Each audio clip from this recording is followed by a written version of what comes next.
Hello，大家好，我係 Inspiration Learning Centre 嘅 Anson 老師。中三間科係所有 DSE 學生嘅必經階段，而數學延伸單元 M1、M2 作為唯二嘅數學選修科，相信數學底子唔錯嘅同學一定要畫過。究竟呢兩科有咩分別啊？邊一科又會更加適合自己呢？今日我希望用1-2分鐘嘅時間簡單咁介紹下 M1、M2 嘅分別，從而幫助到即將升中三準備揀科嘅你哋啦。首先 M1、M2 嘅全名分別為 Calculus and Statistics 微積分與統計學，同埋 Algebra and Calculus 代數與微積分。雖然呢兩科都有微積分啦，咁但係喺教學內容上會有少少唔同嘅。首先係 M1 嘅微積分大概係佔課程嘅40% 左右，我哋會學 differentiation 微分同 integration 積分嘅基本應用。而 M2 大概係佔60%嘅，我哋會更加深入咁學微分同積分，當中亦都會包括 trigonometric functions 三角函數，亦即係我哋初中學過嘅 sin、cosine、tangent。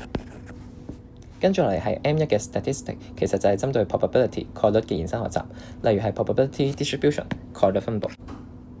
而 M2 嘅 Algebra 係指緊 matrix 矩陣、vector 向量等等嘅新課題。就咁聽落好似 M2 麻煩好多喎，內容又多啲，又有新課題。M1 起碼都聽過破別啦，咁但係就考試題目而言呢， M2 嘅題目咧係相對直接嘅，咁所以真正考驗你嘅係運算能力同埋速度。而 M1 嘅題目咧文字會比較多、比較長，咁所以更加睇重你嘅閱讀理解同分析能力。